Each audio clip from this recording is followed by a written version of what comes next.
বন্ধুরা, আশা করছি তোমরা ভালো আছো, আমিও ভালো আছি। তো চলো, আমি আজকে যেহেতু রাখি পূর্ণিমা, তার জন্য দেখো দোকানে গিয়েছিলাম আমি রাখি আনতে। যেহেতু দাদাকে রাখি পরাবো না, আমার দাদা তো বাড়িতে নেই, জ্যাঠার তো দাদা আছে, ওকে রাখি পরাবো। তাই এখানে দেখছিলাম কোনটা ভালো কোনটা খারাপ। তো যাই হোক, দেখে নেওয়ার পরে যে কোনো দুইটা রাখি নিয়েছিলাম, 4টা, যেহেতু আমরা 2 বোন না, তার জন্য দেখো।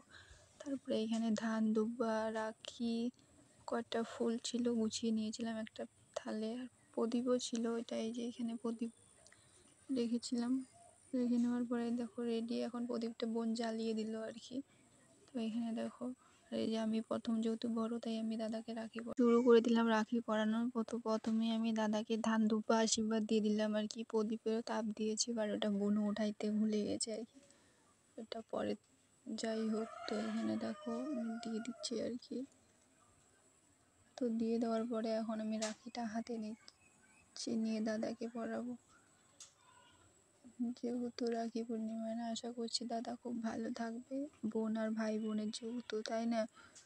দেখো গল্প করতে করতে দেখো রাখি পরানো হয়ে এসেছে।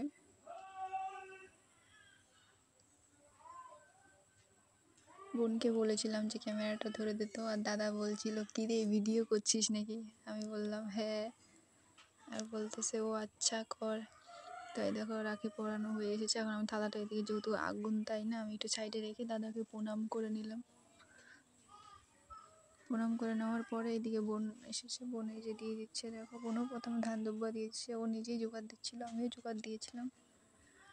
দেখো দাদা আমার, এটা ছোট দাদা, আমার বড় দাদা যেহেতু বাড়িতে নাই, তাই না? তো এই দেখো রাখি মানে কিছু ছবি তুলেছিলাম, এটাই শেয়ার করলাম। আর একটা ভিডিও করেছিলাম আমি, আমাকে বোন রাখি পরিয়েছিল, তার জন্য ওয়েদারটাও দেখাচ্ছিলাম তোমাদেরকে। ওয়েদারটাও মোটামুটি ভালো ছিল, হালকা গরম হালকা ঠান্ডা। তো যাই হোক, তো রাখি পরানোর পরে যে আমি আর বোন, এটা আমার যেটা তো বোন পরে নিয়েছি। আর এই যে দাদা, সবাই এইটুকুই আজকের মতন। দেখো বোনের হাত আর আমার হাতে রাখি পরেছি যেহেতু, তাই না? তো মাঝখানে এটাও অ্যাড করে দিলাম আর কি। সবাই এইটুকুই আজকের মতো, হ্যাপি রক্ষাবন্ধন। তারপরে দেখো রাখি পরানো শেষ, তারপরে আমি রান্নাঘরে এসেছি। রাত্রে রান্না করব, যেহেতু আমাদের সকাল থেকে সারাদিন নিরামিষ খাওয়া হয়, তারপরে রাত্রে আমাদের আমিষ খাওয়া হয়। তো চলো আমি কি রান্না করছি দেখো। তো এখানে দেখো আটা গুলে রেখেছি আর কি, গোল গোল করে রেখেছি, তাহলে আর কি শক্ত হবে না, নরমও হবে না, মিডিয়াম থাকবে, তাই না? তো এখানে করে রেখেছি যাতে তাড়াতাড়ি হয়ে যাবে। আর অন্যদিকে দেখো এখানে রসুন আর পেঁয়াজ কেটে রেখেছি।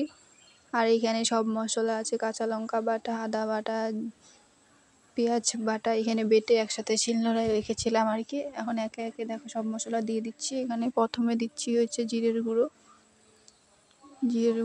দিয়ে দেওয়ার পরে দিয়ে দিলাম শুকনো লঙ্কার গুঁড়ো। তোমরা যেটুকু ঝাল খাবে ওইটুকু দিবে, আমি 2 চামচ দিয়েছি আর কি। তো দিয়ে দেওয়ার পরে এখানে তারপরে লবণ দিয়ে দিব আর কি, যেহেতু সব মশলা একসাথে মিক্স করে তারপরে রান্না করব। তো পরিমাণ মতো লবণ আর পরিমাণ মতন দেখো হলদি দিয়ে দিচ্ছি। তো এখানে একে একে সব মশলা দেওয়া হয়ে গেছে দেখো বাটিতে। তারপর জল দিয়ে দিয়েছিলাম, ওইটা তোমাদের শেয়ার করতে ভুলে গেছি। যাই হোক, আর অন্যদিকে কড়াই গরম হয়ে এসেছিলো, ওইখানে পেঁয়াজটা দিয়ে দিয়েছিলাম, তারপর রসুনও দিয়ে দিলাম আর কি। একটু ভাজা ভাজা হবে তখনই মশলাটা দিয়ে দিব আর কি। তো এই দেখো ভাজা ভাজা হয়ে যাচ্ছে। আর এইদিকে দেখো আলু আর মূলা আমি ভেজে রেখেছিলাম আগেই, তো এটা ভেজে নিয়েছিলাম। তারপরে পেঁয়াজ সম্বাস দিয়ে দিয়েছি। দেখো এদিকে কথা বলতে বলতে এদিকে পেঁয়াজটা লাল লাল হয়ে এসেছে। এখন দেখো আমি সব মশলা দিয়ে দিচ্ছি। দেখো মশলা একটা বাটিতে রেখেছিলাম, ওইটা দিয়ে দিচ্ছি। দিয়ে দেওয়ার পরে নাড়াচাড়া দিচ্ছি আর কি, যাতে মশলাটা একটু কষিয়ে নিয়ে নিচ্ছি আর কি, যেহেতু জল আছে, তাই না? একটু জল হবে। আর মশলাটা আগে ভাজা ভাজা হলে তাহলে মাংসটা আর কি টেস্টি হবে খেতে তখন আর কি। তো দেখো আস্তে আস্তে ভাজা হচ্ছে, জলটা শুকাচ্ছে আর কি। তো আস্তে আস্তে আমি নাড়া দিচ্ছি আর দেখছিলাম হচ্ছে কি না। তারপরে দেখি ভাজা ভাজা হয়ে এসেছে। এখন এটার মধ্যে মাংসটা দিয়ে দিব আর কি। তো এই দেখো মাংস আমি ধুয়ে রেখেছিলাম আগে, তো এই দেখো মাংসটা আমি এখন দিয়ে দিলাম।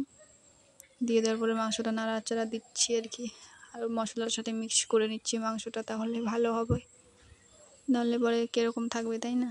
তো দেখো এদিকে ভাজা ভাজা হচ্ছে। তারপরে এইদিকে আমি আলু ভাজা হয়ে এসেছে, তারপরে আলু আর মূলা ভেজে রেখেছিলাম, ওইটাই দিয়ে দিলাম। তো দিয়ে দেওয়ার পরে দেখো আমি আলুটা ভালো করে নাড়া দিচ্ছি আর কি। নাড়া দেওয়ার পর দেখছি এটা, তারপরে দেখো এদিকে ভাজা ভাজা হয়ে এসেছে, এখন আমি ঝোল দিয়ে দিচ্ছি আর কি। দেখো ভাজা ভাজা হয়ে যাওয়ার পর কালারটা কত সুন্দর হয়েছে। তো এই দেখো একটা গামলাতে আমি ঝোল রেখেছিলাম, ওইটাই দিয়ে দিলাম। দিয়ে দেওয়ার পরে দেখো দেখো কত সুন্দর গরম হয়ে এসেছে। তো জাল উঠে গেছে, দেখো জাল হয়ে এসেছে আর কি। তো এখন নামিয়ে নেবো। নামিয়ে নেওয়ার আগে আমি গরম মশলা অ্যাড করে দিয়েছি আর কি। গরম মশলা আগে দিবে না, তোমরা পরে দিবে, তাহলে ভালো হবে আর কি। তো দেখো গরম মশলা দিয়ে দেওয়ার পরে আমি একটা গামলাতে নামিয়ে নিয়েছি। দেখো মাংস রেডি, দেখতে পাচ্ছ কত সুন্দর হয়েছে কালারটা। আর এদিকে দেখো একটা গামলাতে রেখেছিলাম, তাই ভাবলাম তোমাদের সাথে শেয়ার করি। আমার রেডি পাতলা করে মাংসর ঝোল। আর এদিকে দেখো কড়াইটা আমি বসিয়ে দিয়েছিলাম। কড়াইতে দেখো তেল দিয়েছি, তেলটা গরম হয়ে এসেছে। আর এদিকে দেখো আমি পুরিগুলো বেলে রেখেছি আর কি। তো বেলে রাখার পরে এদিকে দেখো হয়ে এসেছে। তারপরে আমি পুরিটা দিয়ে দিচ্ছি আর কি। কিছু ফুলেছে আর কিছু ফুলে নেই, তো যাই হোক। তো এই দেখো ফুলছে আর হয়ে এসেছে পুরি। তারপরে দেখো রেডি হয়ে, তারপরে ভাজা হয়ে এসেছে। এখন একটা গামলাতে আর কি নামিয়েছিলাম, তাই তোমাদের সাথে শেয়ার করেছি। দেখো কত সুন্দর হয়েছে, লুচিগুলো ফুলেছে, খুব ভালো হয়েছে আর কি খেতে। তো এই ছিল আজকের মিনি ব্লগ, তোমরা সবাই দেখো। তো দেখো রান্না করতে করতে আমি পুরো ঘেমে গেছিলাম আর কি, তাই তোমাদেরকে বলছিলাম যে পুরো ঘেমে গেলাম। আর ওইদিকে রান্না করছিলাম আর কি, তাই তোমাদেরকে বলছিলাম। তো যাই হোক, তো আজকের মতন এইটুকুই ছিল। তোমরা দেখো কীরকম হয় আমি রাখি উৎসবে কী কী করলাম। তারপরে একটা থালে মাংস আর পুরি ভেজে নিয়ে রেখেছিলাম, এটাই ব্যাস আজকের ব্লগ এইটুকুই।